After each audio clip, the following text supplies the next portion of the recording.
Sejam vocês muito bem-vindos aos canais que ajudam você a questionar essa realidade, aos canais Marcelo Marins e o Despertar da Consciência Cósmica e também ao canal Chamados a Despertar da Consciência Cósmica. Muita paz e muita luz a todos vocês, meus grandiosos amigos cósmicos. Tudo bem com vocês? Quero agradecer aos meus amigos que me ajudam. Quero agradecer a generosidade de todos vocês para comigo, minha família, este trabalho. Eu não tenho palavras para agradecer. Tamanha é o sentimento de gratidão. Um beijo para vocês. Muito obrigado pelo carinho de vocês. Já disse lá em alguns outros vídeos, né? As contas deram uma mudazinha nos números, mas já está avisado aí.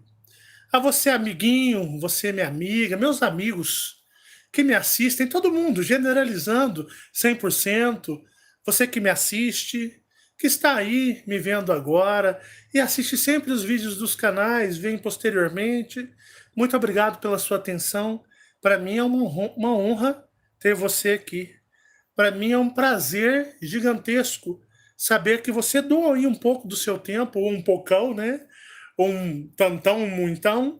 E eu fico muito feliz, muito lisonjeado por você aí sacrificar aí um pouco o seu tempo, sua rotina, para assistir os nossos vídeos. Você sempre é muito bem-vindo. Muito obrigado do fundo do meu coração. Eu acho que foi ela, não? Bom, meus amigos, estou eu aqui hoje para fazer uma transmissão, um vídeo ao vivo para todos vocês. Estou eu em família. E hoje eu quero fazer um vídeo muito, mas muito especial. Quero ser objetivo. E eu quero que você, meu querido, minha querida, assista esse vídeo com neutralidade. Com neutralidade. Assista esse vídeo com olhos espirituais. Eu peço a você, queridos, assistam esse vídeo com olhos espirituais. Analise ele espiritualmente, dentro do estado de neutralidade. Vocês vão entender muitas coisas. Mas, primeiramente, para eu dar o pontapé inicial, eu vou ler para vocês uma pergunta que eu recebi no meu Facebook de um amigo que me acompanha já há um tempinho. Se você não me acompanha no Facebook, vai lá, Marcelo Marins, aí você clica o botão seguir, as publicações são públicas, e você acompanha as publicações. Eu vou dizer, lá tem muitas coisas que eu coloco que infelizmente não consigo colocar no YouTube. Então uma coisa casa com a outra, porém o trabalho é aqui, né? Então é um prazer. Eu não estou olhando solicitações, peço desculpas a todas as pessoas que me mandam solicitações. Eu já tenho um tempo que eu não olho, então assim, não é que porque você me mandou e eu não respondi que eu não tenho nada contra ninguém, é um prazer você estar ali, mas é porque realmente por falta de tempo eu não tenho olhado. Então eu peço a você aí que me desculpe, mas tem o botão seguir e as publicações minhas são públicas, tá? Um beijo para todos. Mas vamos lá, preste atenção nesse vídeo de hoje. Ele é feito com muito carinho e eu acho que se você analisá-lo espiritualmente, você vai entender muitas, mas muitas coisas que você busca. Um amigo meu, preste atenção na pergunta dele. Prestem atenção na pergunta dele. Marcelo Marins, como descobrir pistas astrais ou cósmicas no nosso nome? Tu já falastes um pouco do teu nome, né? Marcelo Divino Marins. Marcelo, creio que disseste o som El é de origem draconiana, tal como Marins, as Três Marias, referência a Órion.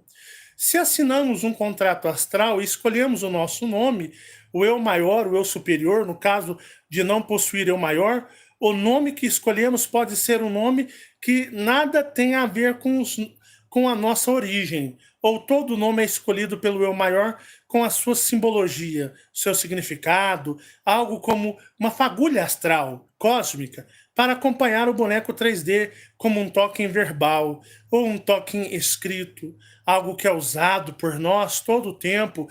O nosso está sempre diretamente relacionado com as nossas raízes astrais e cósmicas, ou em alguns casos específicos é que acontece, alguns casos específicos é o que acontece, viu a pergunta aqui? Agradeço se puderes responder a todos aqueles que quiserem dar a vossa opinião, né? Eu até vou enfatizar aí. Não adianta você dar isso. Eu sou general cósmico. Eu sou um Generarson Draconion Dwarfs. Eu sou um felino. Eu sou um felino. Thunder, Celo. Oh! Eu sou um canídeo. Olha, eu sou Deus. Tem gente que acha que até que é Deus, né? Tem muita pessoa viajando na Maria Onese e querendo ensinar os outros a descobrir origens cósmicas para cima de papo, não. Como tem gente picareta, farsante, charlatões, como tem muito vagabundo e vagabunda querendo falar de origem cósmica, origem estelar, essência cósmica para as pessoas. Geralmente essas pessoas se intitulam generais, se intitulam, né, altas patentes cósmicas, se intitulam, tem gente que se intitula até Deus, igual o Diguinho de Roma, ele se intitula praticamente Deus. Dizer que foi parido dentro de uma nave. Ele foi parido dentro de uma nave espacial. Tem muito otário, né? O que mais tem na ufologia esotérica, ufologia espiritualista, despertar de consciência cósmica, tem um despertar de consciência que não tem nada de cósmico, é uma coisa mais espiritualista. O que mais tem é otários. Porque tem muita gente vagabunda, cachaceiros, né? Uns canabrava aí. Tem aí uns caras tudo obsediado, fumante, drogado. Tem tudo que vocês imaginar aí. E os caras se auto-intitulam alguma merda e querem ensinar a outra pessoa o que ela é, sendo que o merda ou a merda não sabe nem a bosta que é. Mas internet é igual, antigamente tinha um termo assim, papel aceita tudo, até passar no UQ. Internet tá assim, meus amigos. O que tem de neguinho falando bosta, e neguinho que não é bosta nenhuma, tá demais. É por isso que o trabalho de despertar de consciência do Tchatchelo cada vez mais cresce. Cada vez mais tem pessoas assistindo. Porque aqui ninguém é melhor do que você, eu não sou melhor do que você, e eu não vou falar para você aquilo que lhe convém. Eu não quero te vender nada. Eu não sou artista para querer fama. Não sou artista para querer fama. Pelo contrário, eu quero que você aprenda de forma lúcida, madura e espiritual a descobrir por si. Eu apenas dou alguns passos, alguns caminhos, mostro algumas direções e aí é com vocês.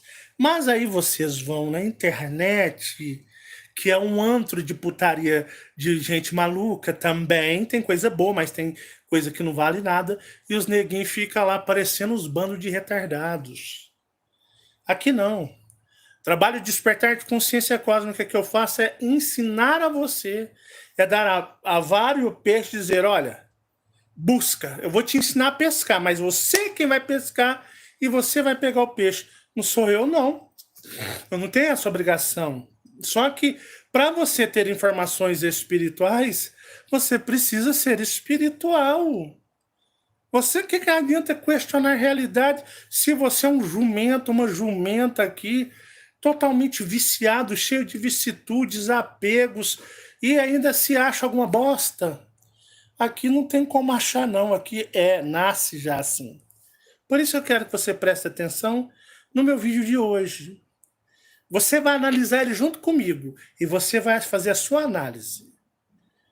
Você vai analisar, vai pegar pontos e depois você vai aplicar na sua vida, porque muito sobre nós se nos é contado na nossa história de vida.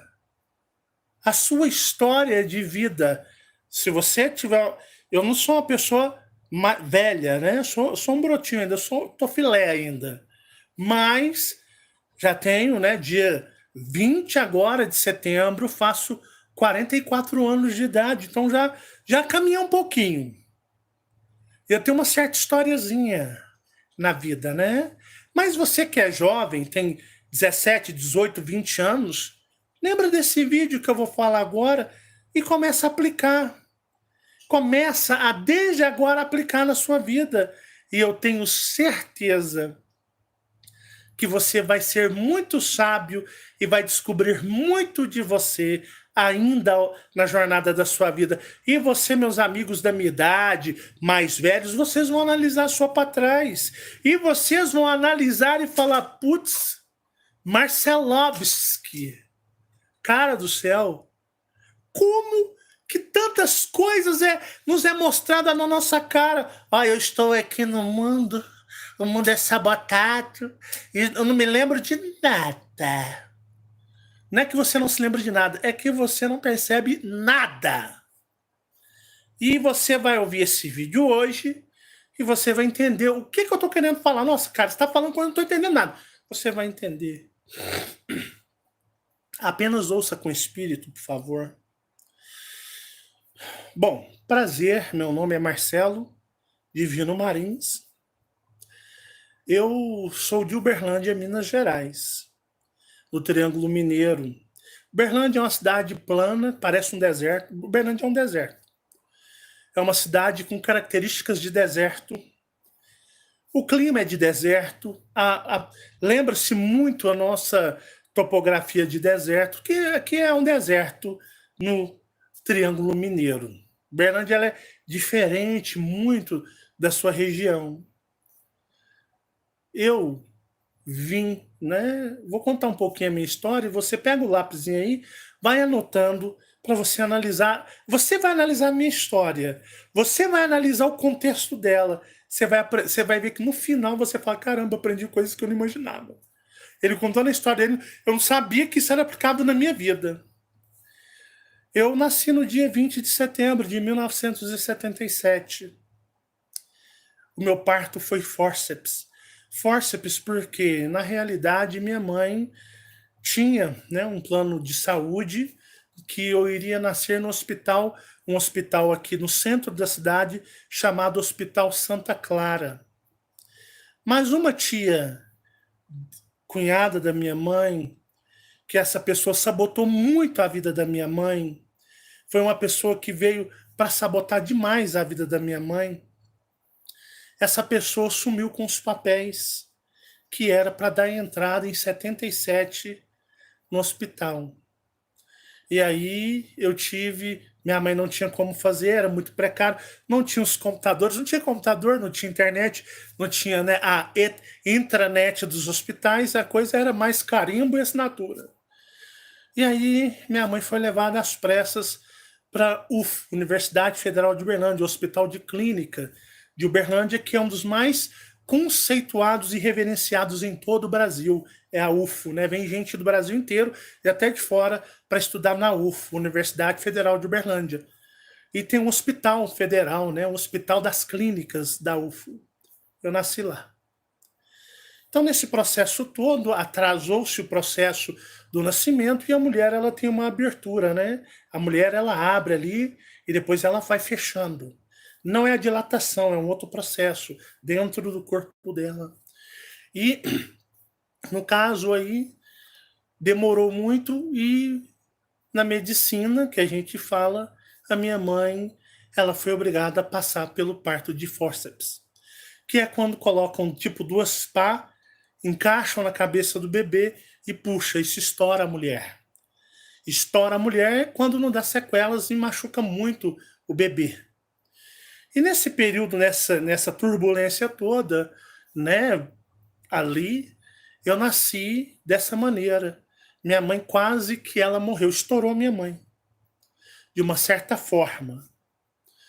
E minha mãe, com suas próprias palavras, relatava que durante o processo do parto ela ficou cega, ela perdeu a visão.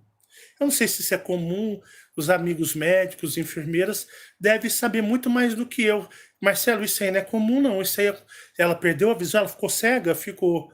Ah, isso é comum, Marcelão, isso acontece com muitas mulheres na hora do parto. Minha mãe perdeu a visão, ela ficou cega. Ela mesma falava assim: eu via tudo preto. Eu não conseguia enxergar nada, Marcelo. Ela ficou cega ali durante o parto. Ela falou que estava numa sala escura. E quando eles tiraram o bebê, né? O bebê, né? Feto é bebê. O bebê, ele não tinha reação. O bebê não tinha reação.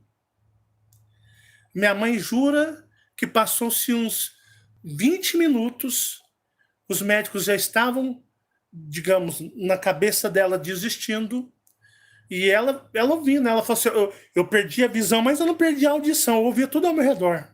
E parece porque eu ter perdido a visão, ficado cega, eu ouvi até melhor. E eu ouvi uma certa agitação naquela sala. E eu falava: ele morreu? O bebê morreu? O bebê morreu? E ninguém me respondia. E eu escutava barulhos. E aí, meu filho, eu, como uma mulher de fé, eu elevei o meu pensamento a Deus. E católica na época, minha mãe levou o pensamento dela a Deus e ela disse: Deus, salva meu filho. Se salvar o meu filho, eu vou homenageá-lo na Trindade, que para o católico a Trindade é Deus o Pai, Jesus o Filho e o Espírito Santo. Só que o Espírito Santo, quem fala isso é os evangélicos, mas os católicos dizem Divino Espírito Santo. E ela disse: Deus, eu peço que salva meu filho. Meu primeiro filho, meu primogênito. Minha mãe era muito religiosa. E diz ela que quando ela fez aquele pedido que ninguém respondia, e ela: Marcelo, é porque eu nasci, né, ali num período que ela praticamente estava morrendo. Ela disse: eu falei com Deus. Eu pedi a Deus que você era meu primeiro filho, que Deus te poupasse. E que se você salvasse, eu colocaria no seu nome, um dos seus nomes seria Divino, em homenagem à minha fé no Divino Espírito Santo, que faz parte na Trindade dentro da minha religiosidade. E quando ela disse: meu filho do céu, quando eu orei, que eu disse amém, você deu um grito tão forte. Parece que seu pulmão veio todo o ar, porque o médico depois disse que eles estavam fazendo massagem cardíaca e tentando ressuscitar o bebê. Ela disse: meu filho, na hora que eu disse amém, você gritou, você deu um grito. E quando você gritou, eu desmaiei. Eu só escutei você gritando e desmaiei. Desmaiei. Acordei no outro dia. No outro dia, no dia 21 de dezembro. Dezembro, não, setembro. Você nasceu no dia 20 de setembro. No dia 21 de setembro, quando eu acordei na parte da tarde, eram mais ou menos 2 horas da tarde, a enfermeira falou: ó, toma o seu presente de aniversário. Que o aniversário dela era 21 de setembro. Toma o seu presente de aniversário. O meu pai, que ela diz ser o biológico, fazia aniversário no dia 23 de setembro. Então, minha mãe fazia aniversário 20 de setembro, eu 21, não, eu no dia 20 de setembro, minha mãe no dia 21 de setembro, e quem ela dizia ser o meu pai biológico no dia 23. Tudo colado. E aí, eu, né, fui entregue à minha mãe e a minha mãe levou um mês para recuperar. Não andava direito, ficava só de cama, e quem cuidou de mim foi a minha avó Maria, a mãe da minha mãe. Bom, Minha mãe já conhecia o Carlos, que é o meu pai de criação. O Carlos queria separar da mulher dele, pois ele estava apaixonado pela minha mãe. Carlos tinha 4 filhos. E um desses filhos tinha 4 anos, um tinha 12, o outro tinha 14, o outro tinha, 16. E até conversei com meu pai em fevereiro desse ano, e ele falou assim: não, eu queria separar da Iracilda mesmo. Eu levei 2 anos para separar da Iracilda. Ela me chantageava com os meninos pequenos, mas eu não gostava dela. Eu tinha direito de recomeçar a minha vida. Eu não queria nada com ela. E levou 2 anos para me separar da Iracilda. 2 anos eu larguei da Iracilda. Só que ele era, apaixonado pela minha mãe e de condição financeira. E chegou na minha mãe e disse: olha, eu vou alugar uma casa para você e seu filho, o Marcelo, né? Nem era Marcelo. Vou explicar a situação, como é que foi o nome. Vou alugar a casa para você e seu filho e vou deixar você lá. E nesse período eu vou lá visitar, dar umas namoradas, mas eu tenho que me livrar da minha esposa porque eu não gosto dela e só que a minha esposa, ela é chantagista. Eu vou me livrar dela. E eu e minha mãe moramos sozinhos por 2 anos. Até perguntei para ele: pai, o senhor morou com a minha mãe, né? Não, minha mãe morou, mas eu sozinho, né? Até o senhor largar da Iracilda, sua esposa. Não, isso aí foi coisa de 1 ano. Ué, pai, minha mãe falou que foi 2. Não, 2 anos, mas passou rápido. Né, o jeito dele. Falei: ah. Então, depois que a minha mãe, que ela melhorou, ele alugou a casa e eu fui morar com a minha mãe, né, bebê, e foi eu e ela 2 anos morando sozinhos dentro de uma casa. E minha mãe dizia: olha, eu vi experiências com você, eu via que você era diferente desde bebezinho. Você era diferente dos bebês, tudo que eu conhecia. Você era assim, tinha suas coisas que eu ficava espantada.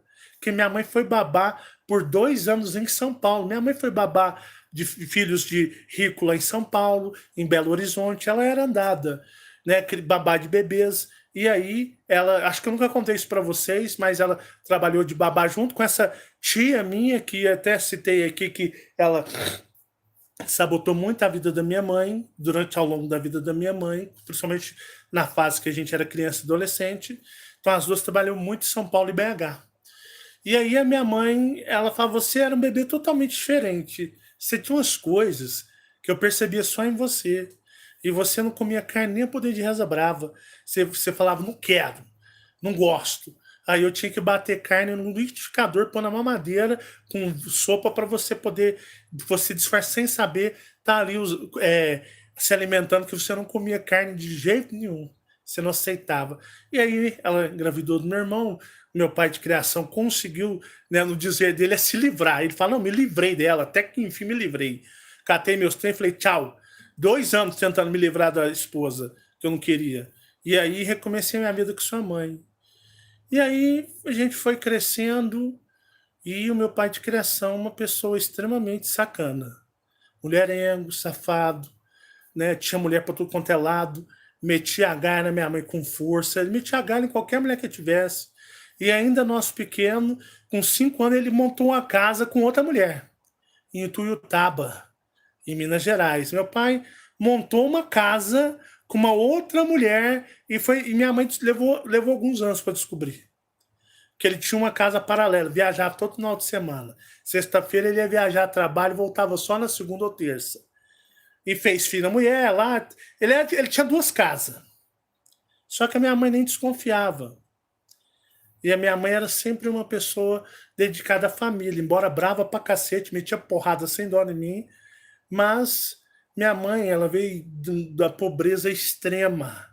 Minha mãe chegou a morar em casa daquelas de tábua com teto de lona preta. Sabe esses barracos de madeira com lona preta? Ela viveu a infância dela praticamente assim, sem ter o que comer direito. A minha avó, a mãe dela, era muito descabeceada na vida. E aí foi a vida inteira. Minha mãe, né, tentaram estrupá-la adolescente. A minha mãe, já contei a história dela. Pois bem, voltando na minha adolescência e na minha infância. Quando criança, vocês já viram criança de 5 anos tomar por atitude e rezar? com 5 anos, minha mãe falava assim, né, eu via você ajoelhar sozinho, você não sabia, eu via você conversando, e você falava amém. Eu ficava olhando você falando ali, conversando, rezando, porque o católico é rezar, né? Quando você vai entrar em estado de oração, você reza. E aí eu vi você rezando ali. E falando assim, eu sabia que você estava rezando, porque você falava amém. Você ficava falando baixinho, amém.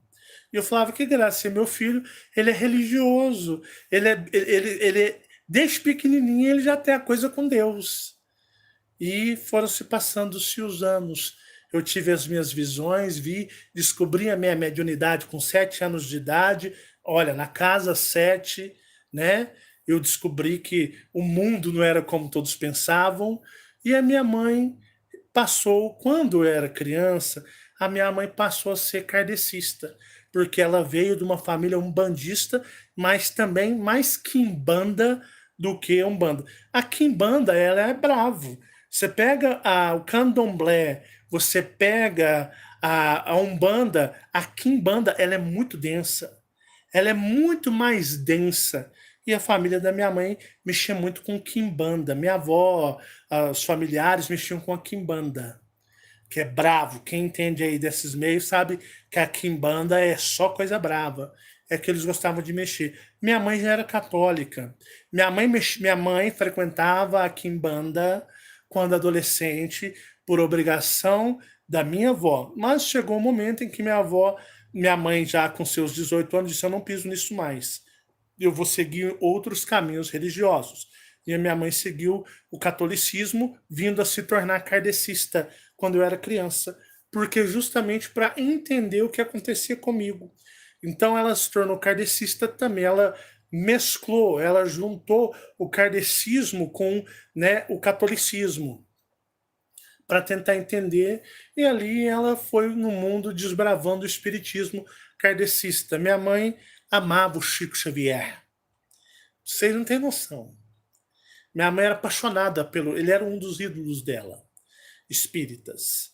E a minha mãe tentando me induzir ao espiritismo kardecista, e eu, ó, disso aí eu tô entendendo, vou mexer com isso não. Minha mãe me doutrinou com muitos livros espíritas kardecistas, digamos ali dos meus 7 anos aos meus, digamos, 12, 13 anos, de segunda a sábado, era à tarde, eu e ela sentado ali, e ela me doutrinando, lendo livros espíritas e debatendo comigo, porque eu nunca fui de sair, não era criança de rua, não era de brincar com amiguinhos, porque eu era muito grande e forte, então eu brincava com as crianças, eu batia nas crianças, e às vezes eu não batia, às vezes eu derrubava elas sem querer, e as mães não gostavam que as crianças brincassem comigo, porque eu era grandão, eu era muito precoce para a idade.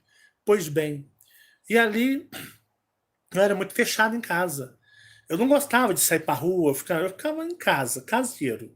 Parecia um bichinho do mato. E ali foi crescendo com a minha mãe e nós debatendo sobre o kardecismo, né? Eu dizendo, não vou ser isso daí não, mãe. Não, mas você precisa psicografar, você precisa, né? E eu, misericórdia, você tá doido, um espírito entrar dentro de mim, eu não deixo nem me matando. E aí começou algumas divergências entre eu e ela. Mas ela muito ali me apoiando espiritualmente, muito me apoiando. Chegou uma fase dark, negra na nossa vida. E quando, ó, só que o mal tenta te arrastar. Uma tia minha, justamente essa tia que, né, sempre foi participativa na vida da minha mãe, essa tia minha era um bandista brava. Brava, brava, brava. Amava a Umbanda. Eu tinha 8 anos de idade. E minha tia, Marcelo precisa, deixa o Marcelo no centro. Ele precisa ver o que é Umbanda. Ele precisa, deixa Marcelo, eu levar o Marcelo no centro de Umbanda, só para ele ver como é que ele é, para ele poder, né, ver, ele tem esse negócio de ver espírito, quem sabe lá ajuda. E a minha mãe deixou eu ir, com 8 anos de idade. Eu fui mais ou menos na Umbanda com essa minha tia umas 4 vezes. Ou mais, umas 6 vezes. E quando eu ia no terreiro da Umbanda, você sentava no toquinho de madeira lá, no toco, e tinha os preto velho, né? Baforando, fumaça de cigarro, de palha, né? Cigarro na nossa, cigarro mesmo, né? Na nossa cara, cigarro normal, baforando. Só que eu nunca tinha sentado no toquinho para tomar o passe deles, né?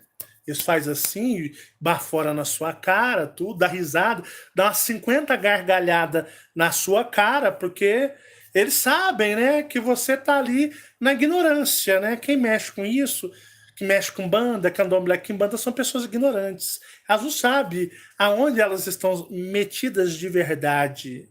Então são pessoas muito primitivas e ignorantes, como dizia minha mãe. Minha mãe dizia, ó, para você mexer com candomblé, quimbanda, umbanda, você tem que ser, meu filho, um espírito muito atrasado para ter interesse por essas coisas. Isso aí é de um atraso espiritual sem tamanho comparação.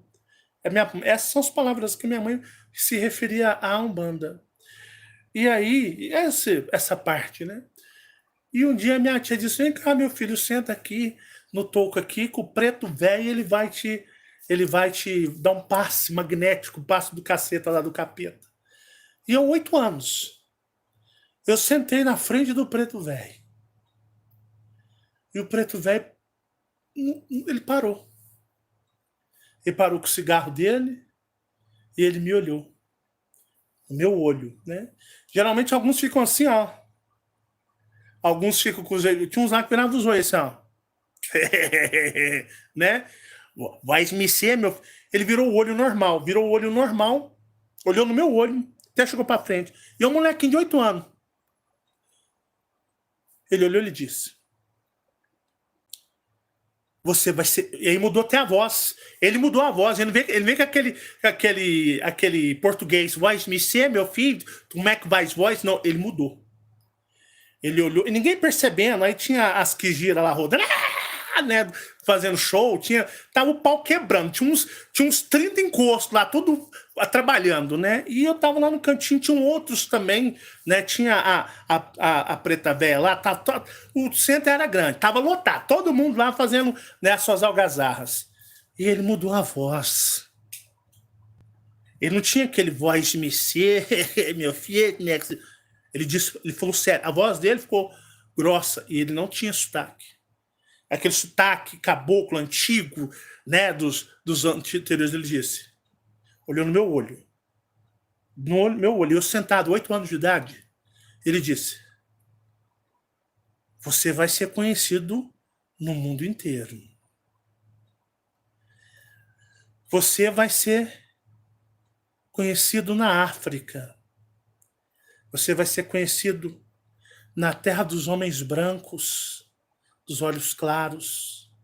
Você vai falar para todo mundo e eles irão querer te ouvir. Você fala isso para um moleque de 8 anos? Eu pensei, África? Rapaz, o que eu vou fazer na África? Eu vou na África como? Ele falava, você vai na África. Você vai em todo mundo e você vai falar para o mundo e o mundo vai querer te ouvir. Você vai ser muito conhecido. Você vai ser muito conhecido. E ele falava assim, você vai ser famoso.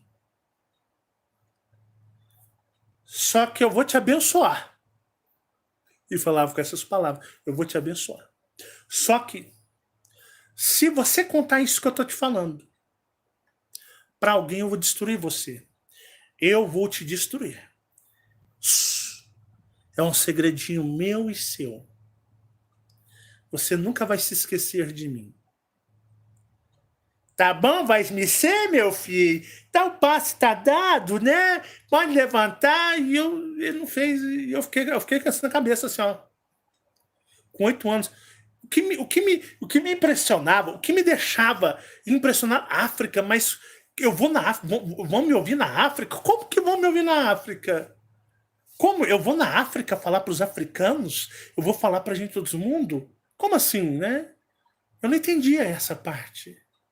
Mas hoje na internet, eu falo para meus amigos na Angola, Moçambique, África, que fala português, todo mundo me entende. Eu tenho muitos amigos na Angola, que é África. Não é, Fabiana? E em outros lugares também, né? Vários Eu falo no lugares mundo fora. inteiro, mas aquilo que eu ficava na África, como eu vou falar na África? Um abraço, um beijo para os meus angolanos. E aí eu pensei, pô, eu com 8 anos, adivinha o que aconteceu? Eu cheguei em casa no mesmo dia, eu contei pra minha mãe tudo. Contei tudo pra minha mãe. Mãe do céu, o homem lá falou que eu vou viajar pra África, eu vou falar pros africanos que eu vou ser famoso, que eu vou ser conhecido. Ele falou que eu vou. O mundo inteiro vai me conhecer, mãe. Minha mãe, ué, mas meu filho, certo? Você vai ser um empresário, alguém famoso? Pois é, mãe. Mas ele falou que vai me destruir. Minha mãe, não, ninguém vai destruir você, ninguém põe a mão em você. Minha mãe era muito brava. Uma vez, Fabiana, que a reunião da família da minha mãe era só, gente, estamos aqui agora celebrando mais um ano de vida, acabou o ano, nós vamos agora fazer uma oração para final, você já até participou, para final de ano, vamos dar as mãos todo mundo. Ó, meu Deus, meu Pai, em nome de Jesus, meu Deus, abençoa essa família. De repente era prima caindo do lado, era tia, gente. Aí a casa parei para assistir o de Umbanda. Era ou não era? Você já testemunhou uma cena dessa? Sabia? Ai, meu Deus do céu! Ai. Ele segurou minha mão, quase que arrancou meus dedos. Não, calma, tá tudo sob controle, né? E os meus primos, tudo na cana querendo exorcizar. Todo mundo bebendo cachaça e cerveja, né? Aí, de repente, quando pegava o demônio, sabe o que elas faziam? Catava a Bíblia, todo mundo bêbado, com um bafão gigantesco de cana, ia lá exorcizar o demônio, punha a Bíblia na cabeça das minhas tias, sai, demônio! Todo mundo bêbado, com a Bíblia. Aí, nessas horas, todo mundo catava a Bíblia. Tava tudo tonto. Um dia minha prima falou assim, não, quem tirou fui eu. Porque na hora que a gira incorporou nela, ela falou assim, Marcela, você acha que alguém aqui tá propício para tirar alguma coisa? Tá todo mundo bêbado aqui. Quem tirou foi eu que tirei ela. Você sabe quem que é minha prima? Ela falou assim, eu tirei, agora as tias tinha que tirar mesmo. E um dia, que a tal da entidade, tal da Maria Sapatilha, eu vou falar Sapatilha, o dia que a tal da Maria Sapatilha incorporou numa tia minha, né? Eu vou falar Sapatilha para não dar o nome. Rapaz, ela veio brava pra cima da minha mãe. Ela veio pra cima da minha mãe. Que minha mãe começou a dar risada dela. Minha mãe ria das incorporadas. Minha mãe ria dessas entidades. As entidades incorporadas, minha mãe, nossa, tadinho. Minha mãe fala, mãe, não ri não. Meu filho, olha aquilo ali. Aquilo ali é tão atrasado, ela é tão primitiva, dá dor. Eu tenho dó delas. Rapaz, e um dia uma veio, brava com minha mãe encarou ela. E eu do lado da minha mãe, com a mão assim, ela veio, e minha mãe só fechou a cara assim, Fabiana, pra ela. Vem. A sapatilha, Marília Sapatilha, baixou a cabeça e saiu. Ela afinou pra minha mãe na hora. Eu disse, vixe, minha mãe é o cão. Minha mãe é o cão. Minha mãe disse, venha. Ela olhou e baixou a cabeça e saiu pra lá. Ela afinou pra minha mãe na hora. Minha mãe disse, minha mãe chamava elas de uns nomes bravos lá, sabe? Minha mãe falava assim, esses espíritos são tão atrasados, meu filho, que não dá nem para você conversar. São muito atrasados. Eu dou risada delas de dó. Porque são tão atrasados. Se eu soubesse o atraso que esses espíritos são, essa era a ideia da minha mãe, da Umbanda, Candomblé e Quimbanda. Passado-se a minha adolescência, vão anotando aí, hein? Eu, estudei todo ali o kardecismo com a minha mãe, por livre e espontânea pressão dela, que eu estudei. E aí, quando eu fiz meus 14 anos de idade, eu conheci o mormonismo. A Igreja de Jesus Cristo dos Santos dos Últimos Dias. São um dos lugares onde as pessoas são mais orgulhosas, mas uma das igrejas mais ricas e poderosas do mundo. O Império. Um império. E vou explicar algumas coisas, vai anotando aí algumas coisas. Chegou-se um grande médium de Uberlândia, kardecista. Chegou-se na minha tia, um centro kardecista do centro da cidade, e mandou com que a minha mãe me levasse a ele. Era um senhor branquinho, meio pouquinho cabelo, meio gordinho, baixinho. E ele falou assim: olha, dona Márcia, eu recebi uns guias aqui, espirituais, espíritos, né, ali, e esses espíritos disseram que se o Marcelo ele não entrar para uma igreja, uma religião, ele queria que eu tivesse uma religião, os espíritos obsessores vão desencarnar o seu filho. Eles estão tramando desencarnar o seu filho. Eu tinha, quer ver, 14 anos, mas mal completados.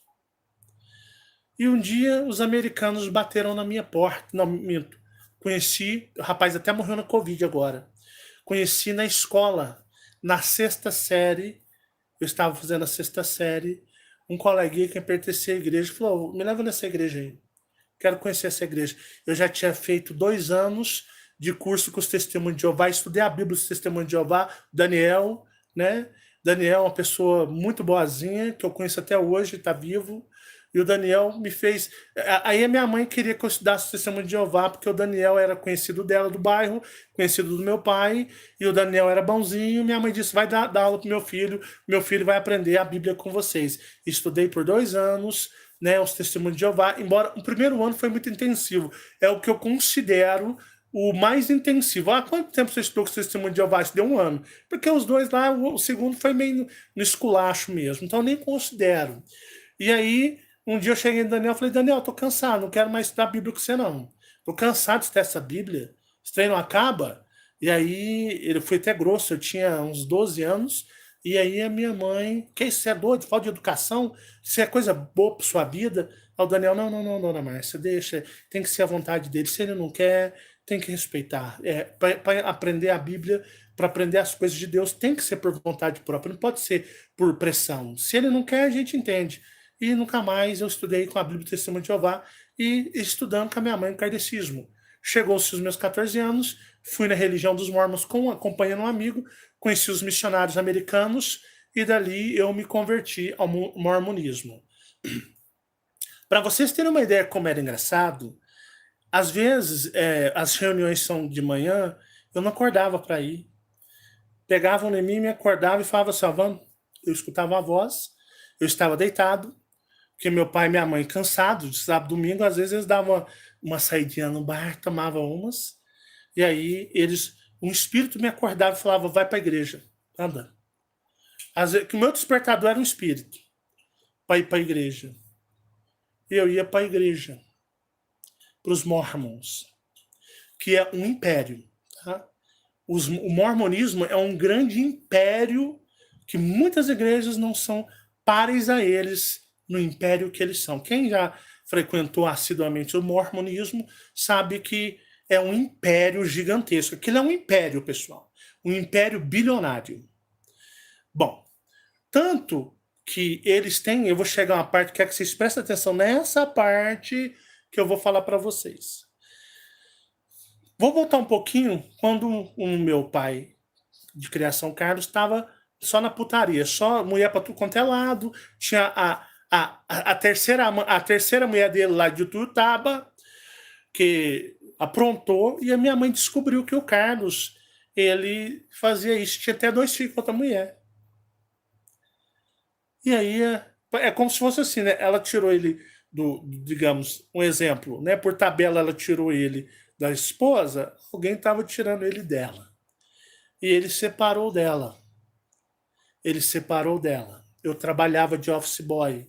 Meu salário era para ajudar em casa. Ganhava pouco, mas era para ajudar em casa.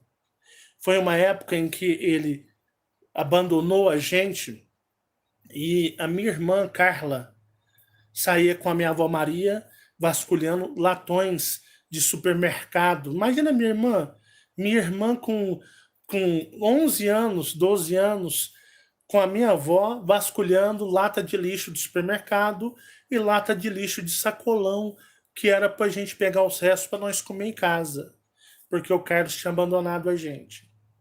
E a minha mãe trabalhava de doméstica, ralava para danar, eu trabalhava de office boy, e o dinheiro não dava, porque o Carlos era o que supria a casa. Então a gente começou a passar fome. E aí a minha avó, vendo a gente passar fome, a minha avó chamava minha irmã criança, e elas iam vasculhar latão de lixo de sacolões, né? que vende verdura e fruta, e lata de lixo do supermercado para pegar mistura e comida para gente. Porque a gente custava pagar água, luz, as despesas. Foi difícil. E uma época que minha mãe quase se tornou alcoólatra, porque a minha mãe chegava na sexta, sábado, domingo, minha mãe tornava na cerveja, porque era angústia, ela estava sofrendo de paixão.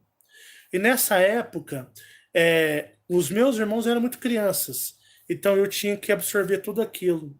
E eu via a minha mãe se detonando na cerveja, e aí que juntou de obsessores, seres nefastos ali, e às vezes eu tinha que ficar vigiando a minha mãe. Então os meninos iam para a rua brincar, na época se podia os adolescentes ir para a rua brincar, hoje não, e eu ficava sentado olhando a minha mãe, esperava ela beber, né? Vai lá no bar lá comprar lá uma cerveja para mim, eu ia, né? E cara, era impressionante. Para comer não tinha, mas o dinheiro para beber cerveja aparecia, gente. Tinha até quem gente que queria, fulano, de onde ia tomar uma cervejinha? Era engraçado. Para comer não tinha para ninguém para dar. A não ser que a minha avó fosse no latão de lixo, mas para beber aparecia um infeliz oferecendo dinheiro, um mandando de brinde para minha mãe. Às vezes eu ia no bar, o cara, a Márcia, não sei o que lá, fulano, dá 2 cervejas aí, depois o Marcelo traz os casos. Leva lá para sua mãe, fala com um abraço meu, fulano, lembranças do ciclano. Rapaz, apareceu, a bebida não faltava, era o trem mais esquisito que existia. E aí minha mãe desmaiava na mesa de bêbada. E aí eu catava minha mãe nos braços, eu com 14, 15 anos, levava ela assim no colo, punha na cama, virava ela, cobria com lençol. Ela começava a beber tipo meio-dia, 4 horas da tarde, minha mãe já tinha desdobrado. Eu ficava junto observando, eu tinha medo dela se matar, eu tinha medo dela cometer com a sua própria vida, porque minha mãe estava no fundo do poço. E o Carlos lá só no bem bom, só no Brechofrites curtindo a vida. E nós passando fome. E aí eu catava ela e punha, sexta, sábado, domingo. Minha mãe dormia, aí eu tinha que prestar atenção nos meus irmãos na rua. Dava 6 horas, Renato! Cara, gritava, vem pra dentro, tomar banho. Carla vai tomar banho. Põe o pijaminha. A gente usava tudo pijaminha que esse pijaminha de paletózinho, a gente dormia só de pijama. Desde que a gente nasceu, a gente só dormia de pijama. E aí, punha o pijama na minha irmã, botava de pijama, penteava o cabelo dela, fica aí. Minha irmã fazia tomar banho, né? Ela tomava banho, minha irmã punha lá a calcinha, ela era o quê? Minha irmã tinha, na época, 7, 8 anos. Foi um período muito horrível. E aí, punha a roupinha nela, a calça, o paletózinho, penteava o cabelo dela, deixa quieto. Renato, vai tomar banho. Renato tomava banho, eu punha o paletó nele, pijama, aí eu ia esquentar, minha mãe fazia o almoço, eu ia esquentar a janta. Esquentava a janta, e aí eu dava a janta para os meus irmãos e punha eles para dormir. Eu ficava só vigiando a casa, eu era o guardião da casa. E aí o que acontece? Quando se foi, né, lá para as 10, 11 horas, minha mãe acordava, numa dor de cabeça, numa ressaca. E aí ela ia fazer o escaldado dela. E aí ela fazia o escaldado e a gente sentava e a gente conversava até 2 da manhã. Eu era a pessoa que ela desabafava. Eu era o ombro dela. E depois eu ia dormir, quando ela ia dormir, definitivo. E a gente ficou assim por um bom tempo, mais ou menos somado tudo, uns 5 a 6 meses, assim, até que o Carlos decidiu voltar. Essa era a nossa rotina. Minha rotina era ir domingo para a igreja, eu era muito religioso, e minha mãe ali, cuidando da minha mãe, com medo dela se matar, fazer alguma coisa. Mas ela não... Depois eu percebi que a minha mãe podia fazer o que for, mas ela nunca se tentaria contra ela mesma. Era mais fácil ela meter uma facada no Carlos do que nela mesma. Bom, as coisas voltaram. Eu na igreja. Nesse período, a igreja me confortou muito. Agradeço aos mormons, porque a doutrina me abraçou. A fé, o estudo da Bíblia, as orações, aquilo me dava força para superar. Porque se eu fosse um menino sem religião e fé, possivelmente eu poderia ter ido para as drogas. O Renato não era um menino de religião e fé. O Renato se envolveu com drogas, justamente por, digamos, depois uma outra fase ruim que chegou. Mas eu já era adulto. O Renato tinha 17 anos quando ele se envolveu com as drogas. Mas ali a gente era tudo menino. era adolescente, era criança. E eu agradecia que domingo eu arrumei minha roupa e ia para a igreja, fazia minhas orações, estudava a Bíblia, estudava a religião, voltava para casa com fé que Deus iria me ajudar. E ali eu trazia a palavra, mãe, olha, aqui na Bíblia tal, que legal, o profeta tal, olha só, eu ajoelhava com a minha mãe e falei, mãe, por muitos anos da minha infância, a senhora orava comigo, agora a senhora vai orar comigo, vamos nos ajoelhar e falar com Deus. E eu passei a meio que ser o guia espiritual por tabela da minha mãe. E o Carlos, eu vou falar uma coisa que eu nunca disse para vocês, não do Carlos, uma coisa sobre mim que vocês não sabem, que vocês não têm a mínima noção. O Carlos, ele tinha muita mania de humilhar minha mãe, porque o Carlos, o pai dele e a mãe eram portugueses, os avós portugueses. O Carlos era um português que nasceu no Brasil só. E ele fala, porque essa família sua, seu pai era ladrão, família de vagabundos, né? Vocês não... Eu sou de origem europeia, meus pais são portugueses de Portugal, vocês são tudo um bando, vocês eram os favelados, pai ladrão, sua mãe também, né, sem caráter, mau caráter. Quem é você, Márcia? Perto de mim, eu venho de família de Portugal, de europeus. Isso no passado, né? E a minha mãe se sentia muito humilhada. Ele humilhava geral, pagava pau geral. Você era uma favelada. Você veio da favela. Sua família veio da favela, da miséria. Eu fui criado com a melhor educação aqui em Uberlândia. Eu era um dos ricos aqui de Uberlândia, aqui dos boyzinhos. Fui criado em escola nobre de Uberlândia. Você nem estudo tem. Ele estava meio que embriagado. Aí eu acho que já juntava o eu maior dele, os demônios, o capeta, o cão em cima dele, já pá nela. E ela chorava, ela ficava triste, né? Minha mãe se sentia um lixo.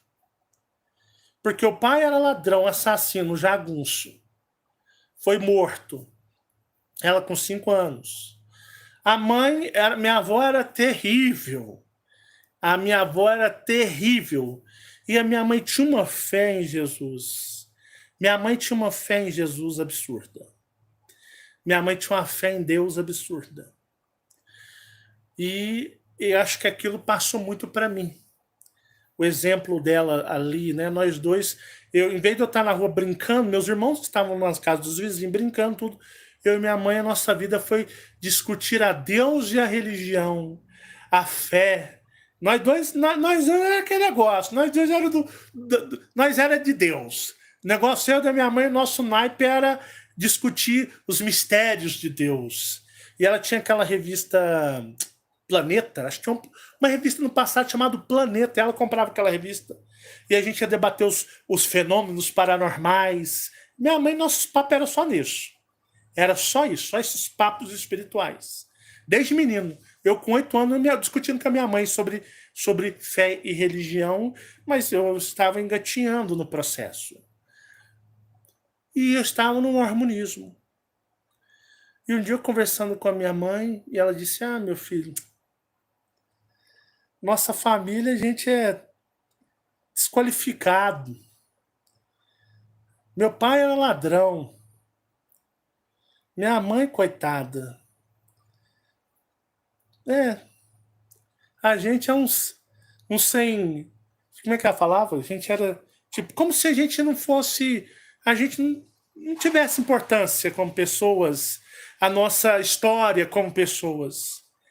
E aí é que tá que a coisa mudou, vai anotando aí. E eu disse para minha mãe, eu tinha a minha bisavó, a Valina, né? A Valina morava com nós, mas a Valina era diferente disso tudo, ela vivia no mundo dela. Podia se matar todo mundo que ela tava cagando. E a Valina tinha a aposentadoria dela e ela não ajudava nós com dinheiro. Os trem dela era dela e nós que se fudesse.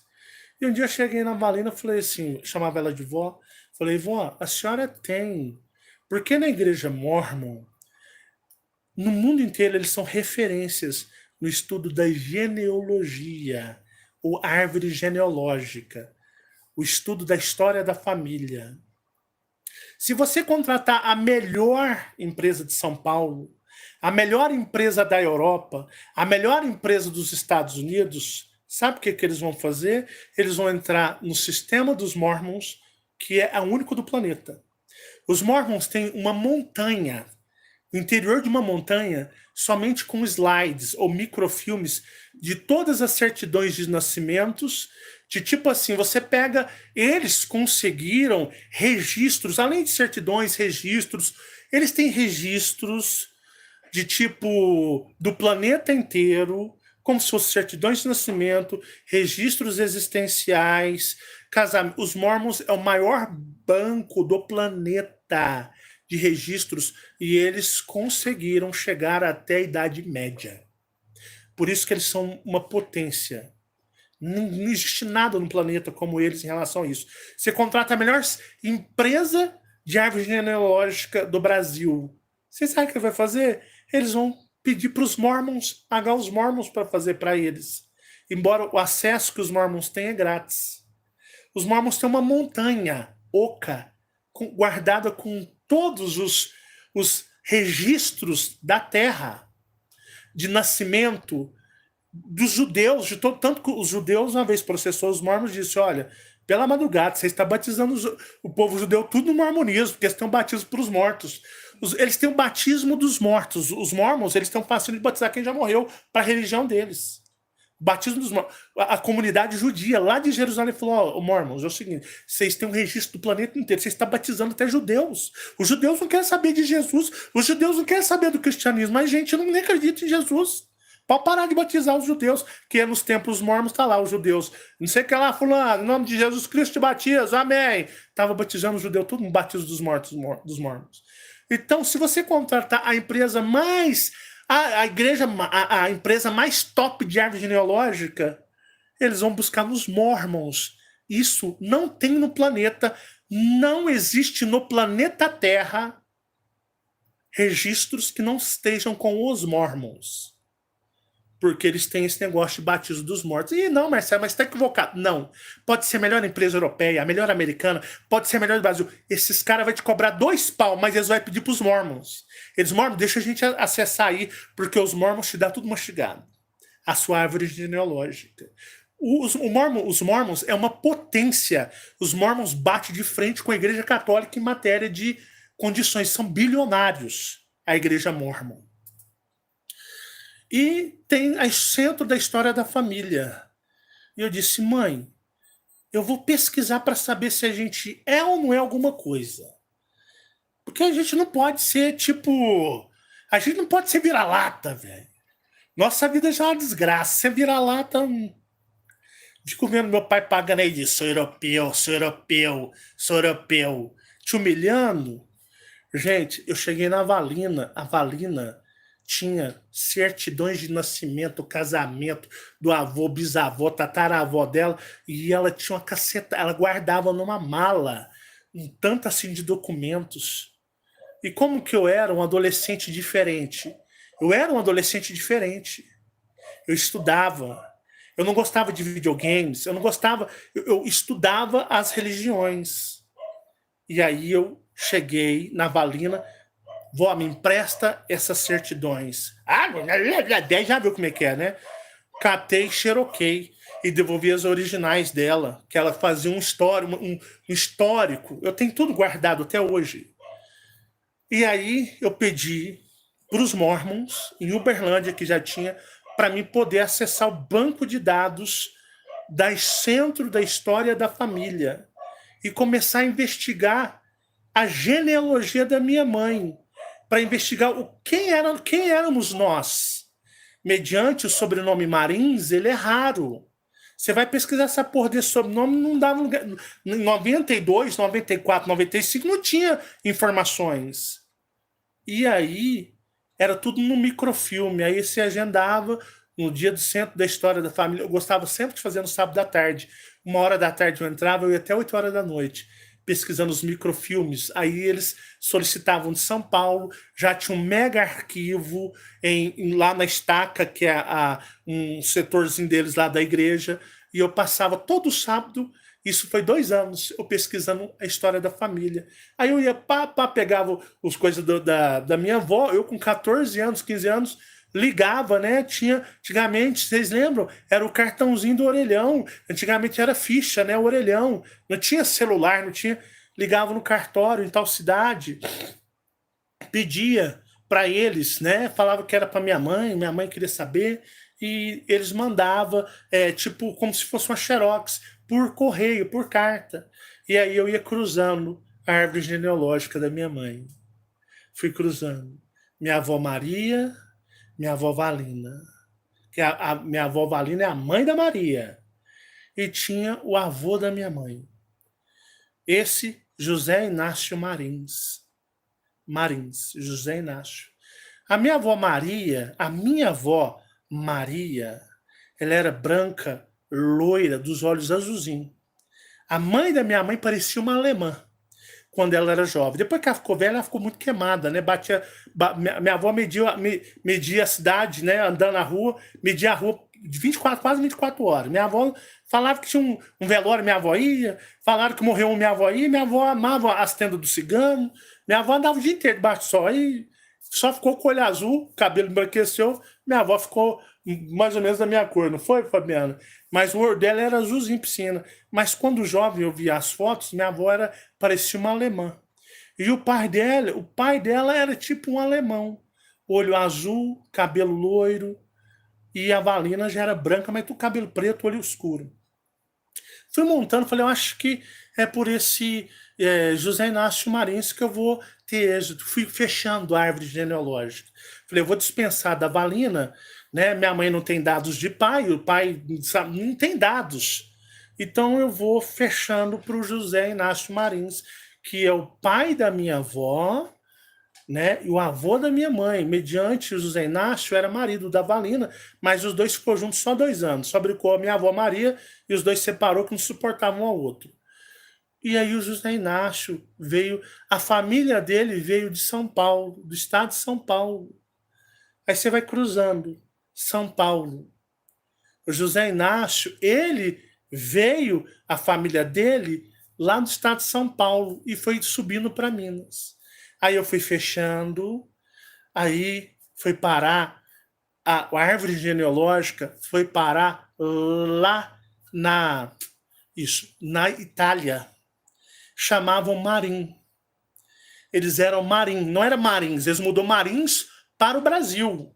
Quando chegou no Brasil, eles mudaram para Marins. Marins, mas era Marim, eram italianos. E aí pesquisando, e aí chega-se na Europa, você tem mais acesso a algumas informações, porque não é igual ao Brasil que era arcaico. E aí se descobriu-se a família inteira ali do José Inácio eram judeus. Judeus. Eles eram judeus, e ali você estuda um pouco mais na árvore genealógica, e eles tinham ligação com Israel. Com Israel. E aí eu descobri que a minha mãe, ela era uma descendente da linhagem de Israel. Eu cheguei na minha mãe com todos os documentos, né, imprimidos pelos Mormons, do processo, e disse, mãe, a senhora gosta de Jesus? Ai, Jesus, meu. Jesus é meu salvador, minha vida é Jesus.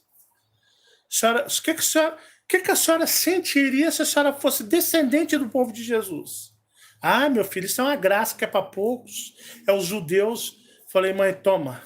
Nós somos descendentes de judeus. A linhagem do José Inácio Marins, eles são judeus. Eles eram na Itália e judeus na Itália. E ali veio lá das terras de Jesus, lá de Israel. Minha mãe ficou, meu filho, porque o centro de história da família dos Mormons não tem como constatar. Eles são a referência mundial. E tudo documentado, tudo ali é uma coisa que durou 2 anos eu fazendo, todo sábado. E aí, por causa da Valina e aquela tanto de certidão que ela tinha, eu descobri, e eu disse para minha mãe, mãe, não se sinta inferior não. A senhora pertence ao povo de Jesus. A energia deles está na senhora, está em mim, está no meu tio Carlão, porque meu tio Carlão e minha mãe eram os únicos irmãos de pai e mãe, o resto era mesclado. E aí minha mãe nunca mais se sentiu diminuída, nunca mais se sentiu inferior. E eu entreguei para ela. Mas olha só, a vida que segue. Quando eu tinha 18 anos de idade, existia na igreja algo chamado bênção patriarcal. Um patriarca, um homem designado, põe as mãos na sua cabeça, ele faz uma oração, e essa oração inspirada por Deus, ele fala sobre você, da sua pré-existência, ele fala aquela engalobada. Mas, na época, Berlândia não tinha um patriarca, presta atenção nessa parte. E tinha um membro que havia se convertido nos mormonismos, um senhor. E ele foi chamado a ser patriarca, porque quem escolhia era Salt Lake City, nos Estados Unidos. Mandava o nome para Salt Lake lá, para a liderança da igreja, serve? Não, é indigno. Mandava um nome de alguém. Era assim, gente, os mormons, eles são extremamente orgulhosos. Eles estão a pompa que misericórdia. Então eles o presidente da igreja que fazia assim, ó, nossa, o fulano fulano trabalha na Petrobras, ele é rico, o fulano é muito inteligente, mandava para Salt Lake City, a presidência mandava só indigno, não serve para ser patriarca. Mandava o fulano que era rico, chegava lá, a presidência mandava, era indigno, todo mundo era indigno. O presidente da igreja que fala assim, meu Deus do céu, não tem ninguém digno para ser patriarca, ninguém que vai receber esse bênção patriarcal. Aí um dia ele viu um velhinho pobre de bicicleta, mal arrumado, bicicletinha velha, barra circular da casa antiga mesmo, vindo para a igreja, né? Virou membro da igreja, recém-converso. O cara só tinha 40 anos de kardecismo. Ele tinha 40 anos de kardecismo, era médium. Ele psicografava no kardecismo. Ele fazia psicografias no kardecismo. José Antônio Moraes. Vai anotando aí. O José Antônio Moraes, isso, patriarca, mandou para os Estados Unidos, para Salt Lake City, Utah. Não, isso aí está aprovado, é digno. O que nós orou, Deus mostrou que ele é digno, pode chamar como patriarca. Só que ele ficou com um pé atrás, falou, mas esse cara é kardecista, velho, será que ele vai entender? E chamaram o homem. E o homem aceitou. Ficou com medo, não sabia se ia dar conta, era um senhorzinho bem velhinho. E aí, depois até vou contar para vocês algumas coisas concernentes ao orgulho do mormonismo. Chamaram ele.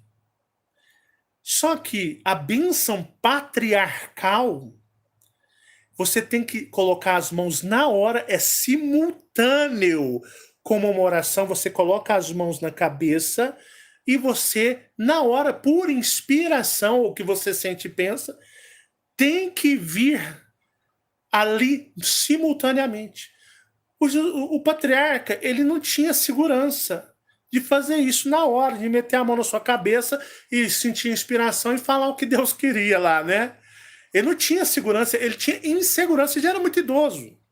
Então o que ele fazia? O patriarca ia devagarzinho, lá na casa dele à noite, aí sabe o que ele fazia? Ele orava, pedia orientação a Deus, e o patriarca começava, dentro da fé dele, adaptada ao cristianismo, no mormonismo, e isso para os mormons isso é errado, para os mormons isso não tem validação, tá?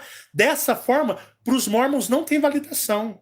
Tem que você botar a mão na hora, orar, e o que vir você falar. Mas o patriarca não tinha segurança, o velhinho, idoso. Ele ia lá na casa dele no sábado, que as bênçãos tinham que ser dadas no domingo, né? Você marcava um horário, que não tinha ninguém na igreja, você ia lá e ele fazia a sua bênção patriarcal. Aí o patriarca começou a psicografar as bênçãos patriarcal do povo.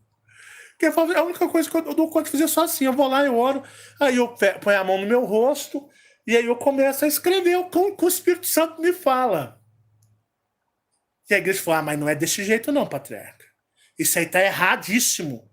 E muita gente falou, não, eu não acredito na bênção do patriarca José Antônio de Moraes, porque o patriarca, a comunicação dele com Deus é imprecisa. Olha essa palavra. A comunicação do patriarca com Deus era imprecisa. Porque ele não fazia como era, como se diz, né? Era o script. Tinha que botar a mão, meu Deus, meu pai, sacerdote, blá, blá, blá, blá. Olha, eu estou recebendo aqui agora. Ele não fazia isso. O patriarca, ele tinha segurança. Então, os meus falavam assim, eu não gosto do benção, não sei não dessa benção do patriarca, não, hein?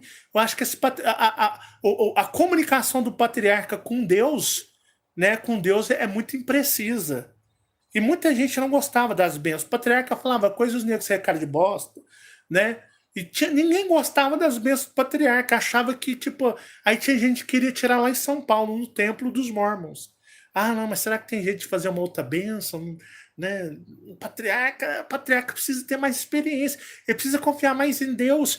O patriarca não dá. Será que tem jeito de tirar uma segunda bênção lá no Templo de São Paulo, com o patriarca do Templo de São Paulo? Né, exato, e eles ficavam com medo de querer magoar o patriarca, não ganhava nada, tudo no mormonismo é voluntário.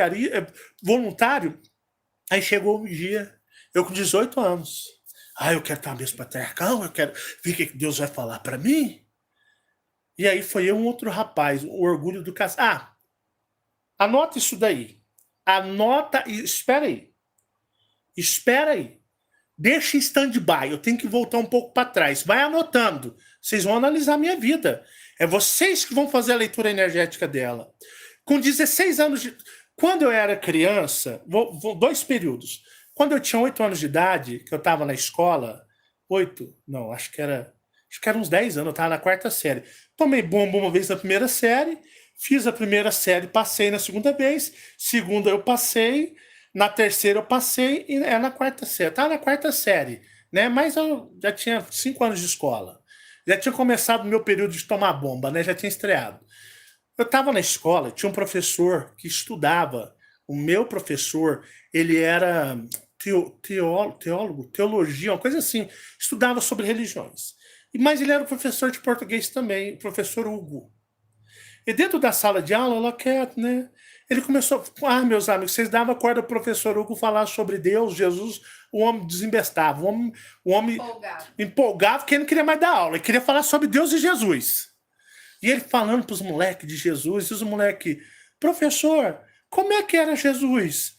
Jesus era como? E o professor falou assim, olha, eu já reparei no menino aqui, se vocês acham que Jesus é branco, loiro é azul, igual os americanos usam, olha pro Marcelo. Os meninos olhou, os coleguinhas, né? Sabe o povo de Jesus? É igualzinho ele. Da cor dele, o cabelo dele, o Marcelo, ele parece com o povo de Jesus. O povo da Palestina, aquele pessoal daquelas terras. O Marcelo seria como um deles. Aí os meninos olham, Marcelão, e eu fiquei olhando. Falei, mãe, o meu professor falou que eu seria como o povo de Jesus, de jeito, a cor, cabelo. Minha filha, mas né, eles são morenos, eles têm o cabelo, né, um pouco mais crespos, né, e depois o meu narizão desenvolveu que, né, ficou o nariz até com a ponta aqui. Aí minha mãe falou assim, Marcelo, você realmente tem a característica daquele povo daquelas terras. Mas uma coisa muito surpreendente que aconteceu quando eu tinha 16 anos de idade, 16. Nos Mormons eu já era um sacerdote. Os Mormons tinham muito de receber ministros de religiões importantes. Às vezes ia ter eles falavam conferência regional. Às vezes eles convidavam judeus. Judeus iam lá, sentavam, assistiam, eram muito bem recebidos. Eles, às vezes, convidavam árabes. Às vezes eles convidavam padres, eles convidavam, como se fosse seria uma coisa de honra, E essas pessoas sentavam lá no púlpito da frente, junto com a liderança mormon. Era como se fosse uma confraternização. Eu tinha 16 anos, iria ter o quê? iria ter uma conferência destaca, regional. E chamaram de São Paulo uma pessoa que era muito importante na igreja lá de São Paulo, membro e oficiante. E ele trouxe 2 judeus de Israel, que já moravam no Brasil há muitos anos, para visitar Uberlândia, para conhecer, né, ali a conferência dos membros de Uberlândia. E esses judeus vieram com esse líder da igreja. Eu lembro que era o Ômega CD. Vocês lembram do Chevrolet Ômega CD? O Perua, era o Perua, né? Depois você vai no Google e digita Chevrolet Ômega CD. Era o lançamento da época. Só que ele era o Perua, não o sedã. E vieram os 3 de carro, do membro da Igreja dos Mórmons. Quando estávamos no sábado à tarde, olha que coisa doida, que sempre aconteceu na minha vida. Olha que coisa berradora.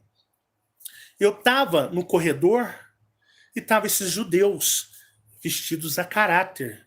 Os mormons vestidos a caráter, os mormons de gravata, camisa branca, calça e sapato, e os judeus a caráter, dos judeus até com o talit aqui, ó. Eles não estavam com o talit aqui, eles estavam com o talit embaixo. E todo mundo conversando lá, tudo bem, conversando ali nos corredores antes de entrar nos grandes salões. E eu passando, um dos judeus segurou no meu braço. Falou assim, vem cá, garoto, como é que é o seu nome? Eu, Marcelo, senhor. Sempre foi muito bonzinho, gente. Sempre fui muito, digamos, meio bichinho do mato. Senhor, eu sou Marcelo. Marcelo, você tem origem, alguém das terras de Israel? Eu falei, não, senhor, não tem ninguém aqui. Aqui nós é tudo mineiro, brasileiro. Aí eu já vi com o pai, meu pai ele é filho de português, ele lá, sei lá. Não, Marcelo, você me lembrou demais o pessoal de lá. Senti uma conexão com você. E ele abriu tipo aquelas pastas executivas, mas dessa grossura. Abriu e falou, quero te dar um presente. Senti no meu ser que eu tenho que te dar um presente. Aí eu, tá bom, obrigado. Ele tirou um talit judeu. Você sabe o que é isso? Eu, não, senhor, é o pano que o senhor está no pescoço? Isso aqui é sagrado. Esse talit é seu. Eu ia dar para o líder aqui, né, da igreja de vocês, o ministro principal, mas o meu companheiro, o amigo, tem um que vai passar para ele. O meu eu quero que você pega para você. Eu já catei e pus dentro da minha mochila. Mas não dei valor, não sabia nem o que era aquilo. Era diferente. Era o pano da cabeça dos judeus. E teve a reunião e tudo, né? No final ele deu tchau e eu fui embora. Cheguei em casa, mãe, isso aqui, um homem lá que veio lá de São Paulo, que ele é do judeu, me deu isso aqui. Minha mãe, meu Deus do céu, esse é o pano que eles cobrem a cabeça, é o pano, me dá para mim. Eu falei, pode ficar para a senhora, eu não entendo nem o que é isso. Meu filho do céu, isso aqui é sagrado, é o manto que os judeus, é o mesmo que Jesus, ela catar uma foto de Jesus, olha que lindo, Jesus com o manto, que Jesus era judeu. E Jesus usava o talit como os judeus. Ai, que lindo, nossa, eu nem acredito, eu vou guardar. Minha mãe já guardava no guarda-roupa lá, o talit lá. Eu, tá bom. Né? Pra mim era moleque. Então isso aconteceu, foi muito estranho, porque os mormons ficavam olhando assim, alguns olhavam, né? Olhavam, o que tá acontecendo? E tinham inveja, não tinham, Fabiana? Bastante. Alguns tinham inveja, outros tinham medo, né? Da minha energia. Mas seguiu a minha vida. Então teve esse fato, esse acontecimento com o professor Hugo e teve acontecimento com esse talit lá com, né, o judeu que foi lá nos Mormons quando eu tinha 16 anos. E era justamente na época em que eu buscava também, neste período todo ali, um entendimento maior de Deus. E eu queria muito servir a Deus. Mas voltando ao patriarca José Antônio de Moraes. O patriarca que não foi muito bem visto pelos mormons, não. Eles gostavam dele. Tipo, se não tem cão, caça com gato. Mas não era. Eles queriam um cara todo pomposo. O patriarca mal sabia conversar, ele era muito humilde. O patriarca, eu acho que o patriarca, a vida dele inteira foi trabalho de pedreiro. O patriarca, hoje os pedreiros aí, tudo, né? Mas na época, nos anos que? Nos anos 50, 60, trabalhar de pedreiro, o patriarca era um homem que não tinha estudo. Mal sabia ler e escrever. Mas se esforçava, gente. E quando ele falava assim, Marcelo, quando eu estava no espiritismo, eu escrevia psicografado, eu mal sabia escrever, minha mão ia sozinha. Minha mão ia sozinha e eu mal sabia escrever. Eu era pedreiro. E aí eu fui tirar a bênção patriarcal, eu e o meu amigo. O patriarca já morreu há muitos anos. Muitos anos. Naquela época ele já estava perto de morrer, já era muito velho. Eu já li isso para vocês. Eu já li isso para vocês. Só que vocês não entenderam quando eu li. Porque o pessoal estava nas guerras orianas e vocês, pela influência das guerras orianas e os Argons, não entenderam. Eu quero compartilhar, e para os mormons você não compartilha a bênção patriarcal de forma nenhuma. É segredo. É segredo, né?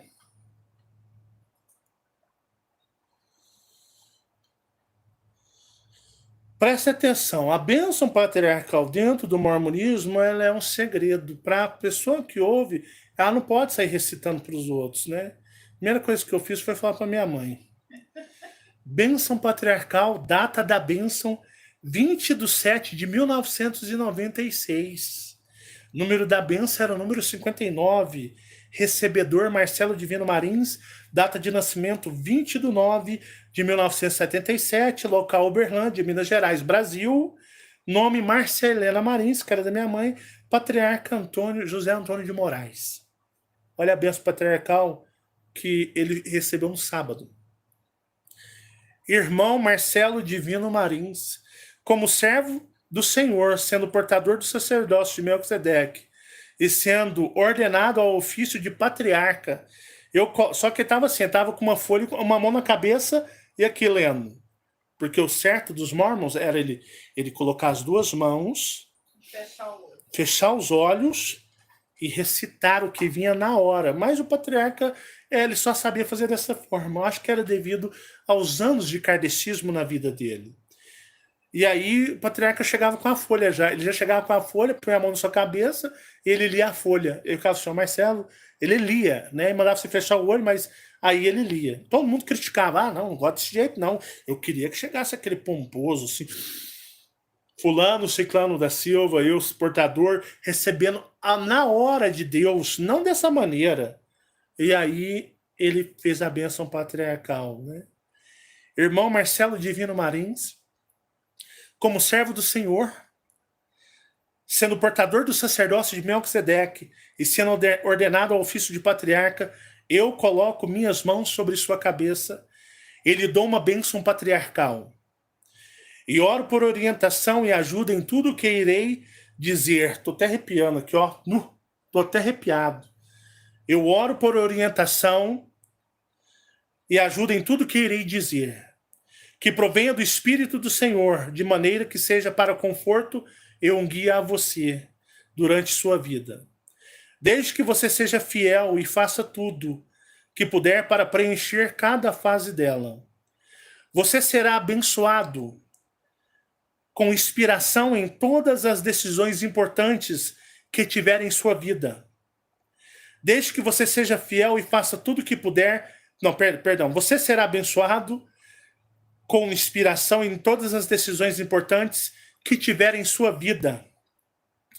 Não existirá nunca um tempo em que você se sentirá sozinho ou que não terá alguém para ajudá-lo. Você tem pais e parentes sábios e maravilhosos e, acima de tudo, o Senhor nosso Deus vai inspirá-lo e vai ser seu companheiro e ele vai orientá-lo para o caminho que você deve trilhar. Desde que você preste atenção àquele ardor dentro do seu peito que virá a você. Sua missão na vida vai requerer que você se eduque através da escola e da leitura dos melhores livros. Através também de seguir líderes sábios. Através também de seguir líderes sábios e corretos, e particularmente os da igreja. Acima de tudo, você pode receber todo o conhecimento e informação do seu Pai Celestial, na qual vem todo o conhecimento. Você é favorecido na terra por ser filho legítimo da casa de Israel e filho de Efraim. Você pertence à casa de Israel pela sua linhagem. Nisto você terá as maiores bênçãos e oportunidades e também responsabilidades. Um tempo virá em que você será requerido por causa de seu grande desejo de servir às outras pessoas. Ajudará a muitas pessoas de longe e gostarão de te ouvir. Você será um grande benfeitor para eles e você irá auxiliá-los. Assim como você se dedicar, você terá fartura, material suficiente para você e sua família. É sábio que você viva a palavra de sabedoria, mantenha-se moralmente limpo e obedeça ao nosso Deus.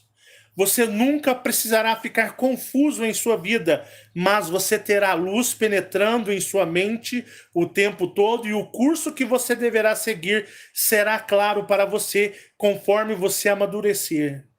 Você será sábio para ajudar sua família e outras pessoas. E estas são as suas bênçãos, e eu o abençoo através do seu merecimento, com poder para receber as bênçãos que dou àqueles que são fiéis. E eu faço em nome, e é lógico que eles são, né, de Jesus Cristo. Amém, patriarca José Antônio de Moraes. Rapaz, isso aqui tá parecendo um pouco o que o Preto Velho me falou quando eu tinha 8 anos. Levei para minha mãe, mãe, você lembra quando o Preto Velho despretou velho lá no centro e veio conversar comigo? Mãe, ele falou algumas coisas ligadas que eu recebi na minha mesa patriarcal. Ela olhou e falou, nossa, interessante, né? E eu associei ao Preto Velho lá no centro de Umbanda, com 8 anos de idade. Quando eu fui fazer a benção patriarcal, que eu saí lá da sala, meu amigo já tinha recebido a dele, estava com uma cara de bosta. Falei, você não gostou não? Ele, esse patriarca aí, eu poderia ter tirado em São Paulo no templo. Porque a bênção patriarcal do José Antônio de Moraes, ela era uma bênção mesmo. Ele tinha um dom. Ele canalizava. Ele ouvia os mentores das pessoas, ele ouvia os aliados das pessoas, e só que ele deduzia que era a voz de Deus. Porque ele foi kardecista por 40 anos, ele era médium. Só que tinha se convertido ao mormonismo. Eu não entendia muito sobre certas coisas na época, porque ele dizia, você pertence à casa de Israel pela linhagem. Existe um estudo, quem for já passou por alguns estudos de teologia, significa o seguinte, no cristianismo, mas isso se aplica fora dele também, existe a linhagem de Deus, o povo de Deus, aqueles que é a linhagem de Deus. Deus escolheu aquele povo para ter o quê? A sua força e a sua energia. E ali Deus controla quem vai encarnando, junto dos seus arcanjos, que Deus e os arcanjos é uma coisa só, unos em desejo. Aqui é-se conhecido que o povo de Deus é o povo árabe e o povo judeu. A Palestina. Jesus era um palestino, ele era um judeu. Mas não existiu Jesus. Não existiu Jesus. Mas Deus existe. E o judaísmo, assim como o Islã, são povos de origem e essência de Deus, Jeová, o draconiano, o dragão vermelho. Há-se o entendimento que os europeus não descendentes de judeus, os americanos, os brasileiros não descendentes de povos da Palestina, daquela região, dizem o seguinte, que todo mundo é gentil. O que é gentil? Gentil é um entendimento de que eles não têm linhagem de Deus, de Jeová, ou linhagem do Deus Jeová. Porque o povo do convênio de Jeová de Deus é o povo de Israel e o povo da Palestina, ali os árabes, aquela região. A região, né, do mundo árabe, a região da Palestina, Israel. Mas que nos últimos períodos, os gentios, conforme alguns dizem, né, gentil ou gentis, seriam adotados pela casa de Israel. Que Deus, na sua misericórdia, iria adotar os gentis na casa de Israel. Então tinha os legítimos filhos da casa de Israel, mas, por exemplo, os japoneses, o pessoal da Ásia, o pessoal de outras regiões, o pessoal, né, da Europa, da América do Norte, da América do Sul, quem não fossem de linhagem direta de Israel ou daquela região árabe, seriam adotados na casa de Israel. Então, o que acontece? Os gentis, nos últimos dias, na dispensação temporal, serão adotados por Deus e Israel, pois os gentios não são o povo de Deus. Eles não são o povo de Deus. E Deus não olha para os gentios. Deus olha para o povo do seu convênio, firmado primeiramente lá com Moisés e depois com Abraão. Então Deus firmou Jeová, né? Eu falei, se você assistiu a série sobre Miguel, o arcanjo, você vai entender muita coisa, vai começar a fazer ligações. E aí e aqui em Uberlândia, gente, 90% das pessoas, as bênçãos patriarcais diziam: você pertence à casa de Israel pela adoção. Isso era uma ofensa para eles. Porque a adoção não era genuíno. Não eram os filhos de Deus. E os mormons têm um orgulho, uma vaidade do cão. O povo orgulhoso. Então, por isso que eles olhavam pro patriarca dizendo, sei não, esse patriarca, a conexão dele com Deus também falha. Porque era uma ofensa eles não serem tidos como os descendentes de Israel, mas serem adotados na casa de Israel. E quando eu dei a besteira de mostrar minha bênção patriarcal para umas 200 pessoas. Eu fazia tudo errado. E quando eles liam, tinha um que era o mestre da Bíblia, da linhagem, descendente de linhagem. Isso aí não é bem dizer muito bem que você é um descendente da casa de Israel. Você pode ter uma outra também interpretação. Eu olhei assim para ele e falei, a sua irmão, qual que é? Não, eu sou adotado na casa de Israel. Eu sou da tribo de Judá, mas a tribo de Efraim não é a mais poderosa. Efraim não tomou a liderança das casas de Israel. Mas isso aí, eles perdiam paciência e começaram a me hostilizar muito, me desprezar. Tá notando a minha história de vida? Desde que eu nasci. E quando eu tinha 18 anos, que o Carlos fez a minha vida um inferno, né? Até as minhas tias reparavam, até eu ia comer, ele ficava olhando assim, ó. Eu fui expulso, você não sabe, fui expulso de casa, viu? Fui expulso, virei sem teto, fui acolhido por uma tia minha que suicidou, fui expulso de casa pelo Carlos. O Carlos me mandou dar a linha. Minha mãe falou, então você mandou, eu vivo com ele que me mantém, você dá a linha, se vira. E aí sempre a tia, ô tia, eu tô fodido, tia. Fui expulso de casa, o Carlos não quer eu mais não. Tia, me dá um pouso. Aí minha tia me abraçava igual mãe. Minha tia era igual mãe pra mim. E aí fui expulso de casa, vocês não sabem. Aí depois eu voltei, né? Aí as coisas, a poeira baixou. Depois de um certo tempo eu voltei, fui expulso de casa. E um dia eu tava chorando deitado, falei, pô, cara, eu nunca tive pai, eu nunca senti que eu tive pai, eu nunca senti, né, aquele negócio de pai, eu nunca tive pai em lugar nenhum, cara, que desgrama, que vida maldita. Um ser, um espírito de branco apareceu e falou, Marcelo, para de chorar, o seu pai não é daqui. O seu pai não é daqui. E aí eu falei, mas por que que o Carlos, então, não tem ligação energética de filho entre eu e o Carlos? E ele disse, porque o seu pai não permite com que ninguém aqui seja seu pai.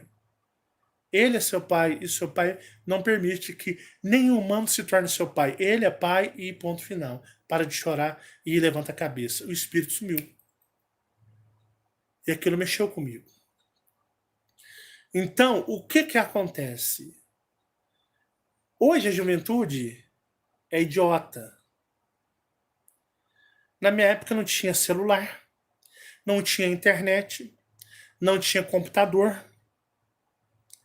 A minha vida era viver na igreja estudando religião, orando, buscando a Deus, lidando com a vida.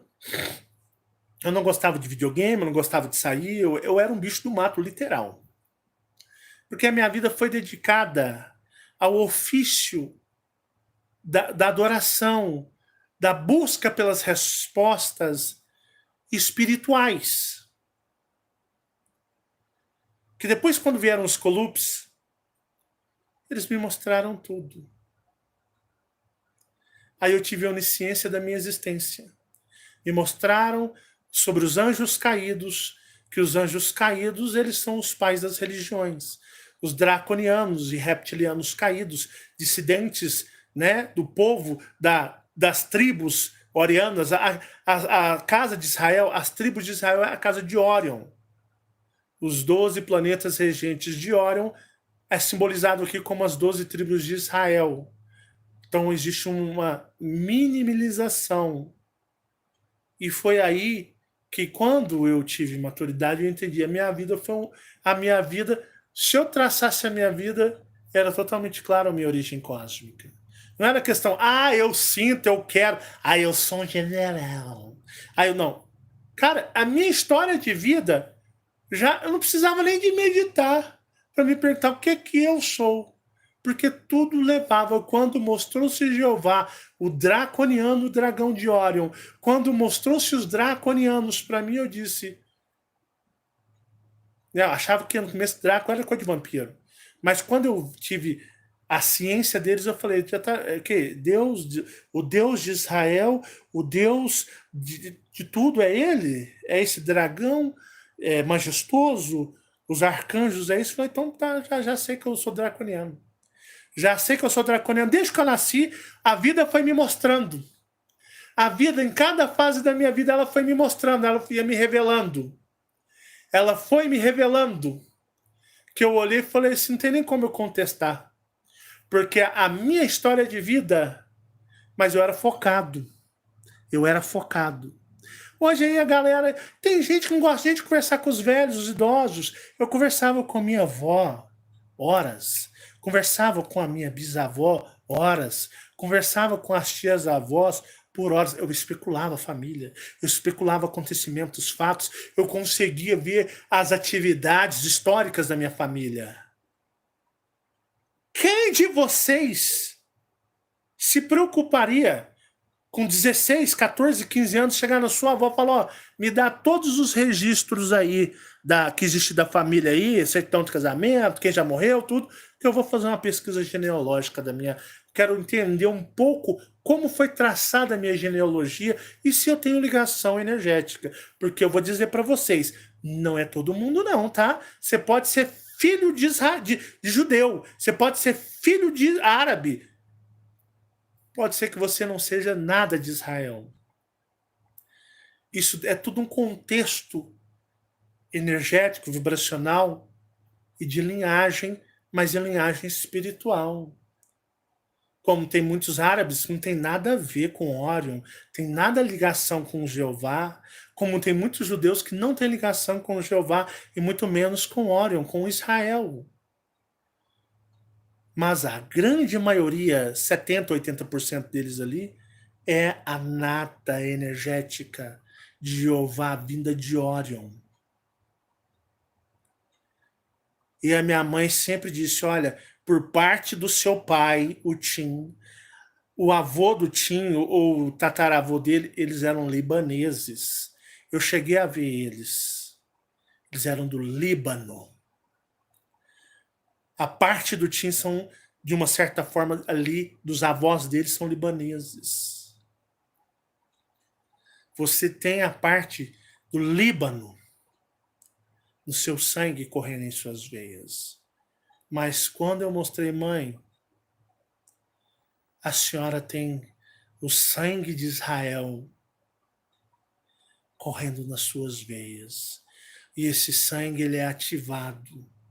Não é apenas um sangue biológico, é um sangue espiritual.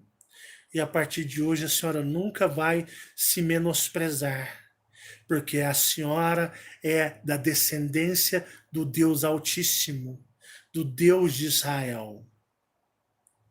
E nunca mais a minha mãe achou que ela fosse tipo uma vira-lata existencial.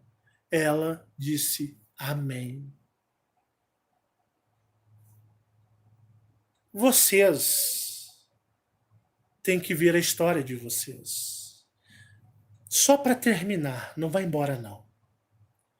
Quando eu nasci, o meu nome seria João Carlos Marins.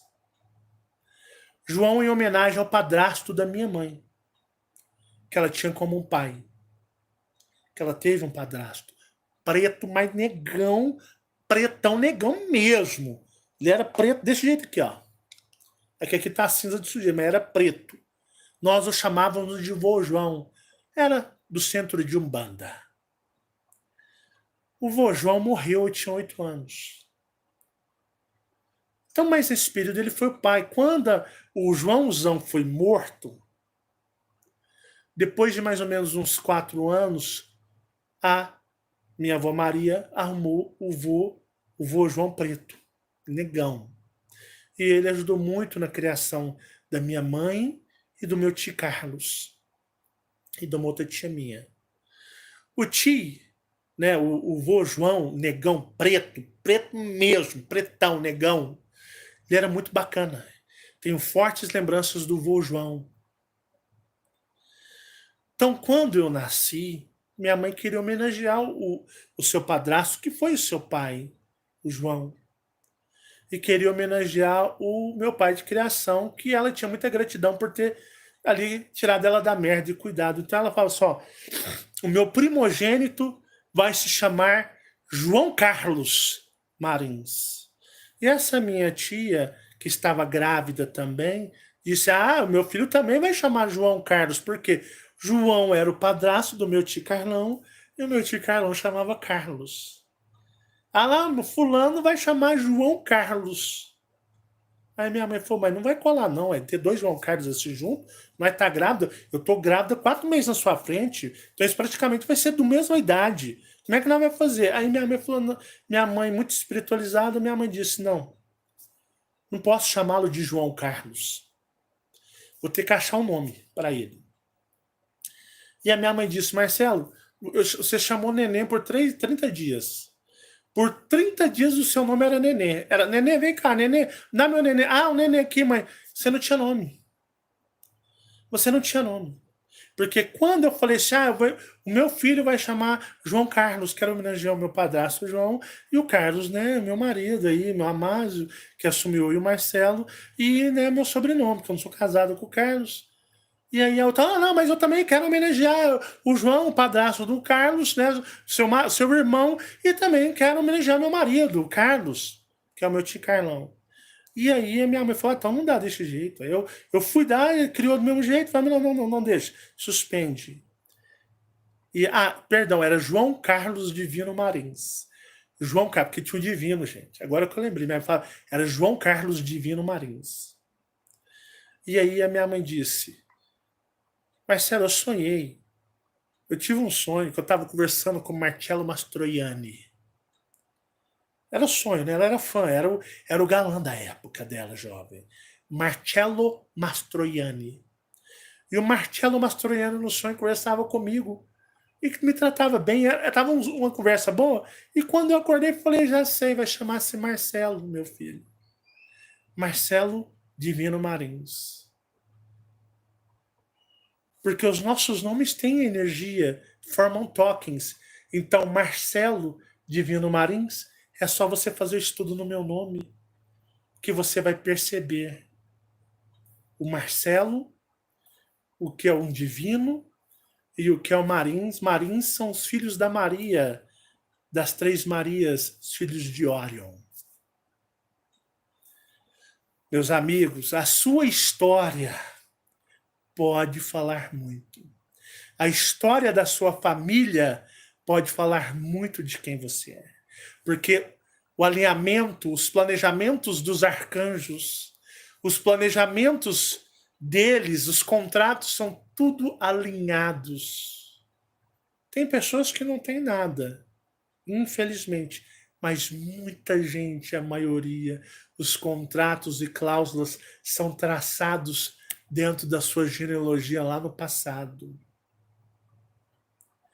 A história da sua família, a história dos seus avós, a história dos seus tataravós, a história da sua mãe, a história do seu pai, a sua história desde que você nasceu, podem ter indícios de quem realmente você é no cosmos e quem você pertence no cosmos. Espero que vocês tenham entendido o contexto, a essência. Eu utilizei o meu exemplo como história, porque você tem a sua história. Só que, presta atenção, não é o fulano, o beltrano, o Zé, ninguém que vai falar para você o que acha. É neutro. Quando eu pesquisava, era neutro. Quando eu buscava, não tinha ninguém ao meu redor me instruindo. Eu fazia quietinho, calado, no meu canto. Eu não saía dando boas novas, eu não saía gritando, dando boas novas. Simplesmente, eu fazia quietinho na minha. Porque senão teriam muitas vozes vindo me sugerir. Cuidado com os profetas de internet. Cuidado com as pessoas na internet. Com aquele que diz, você é isso, você é assado. Não. O único que tem o direito e a possibilidade de saber quem você é. Qual a sua descendência cósmica? Qual a sua origem? É somente você e mais ninguém. Pare, pense, reflita e analise.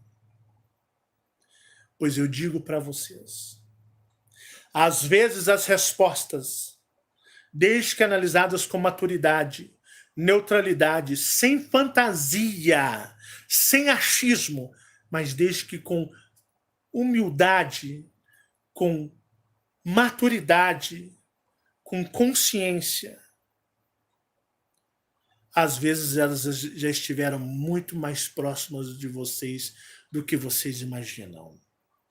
E não leve pelo lado, eu sou descendente de árabe, sou descendente de judeu, eu sou de Orion. Não, eu já vi filhos de judeus, entidades do Umbanda invadiram. Chamamos de invasão genealógica.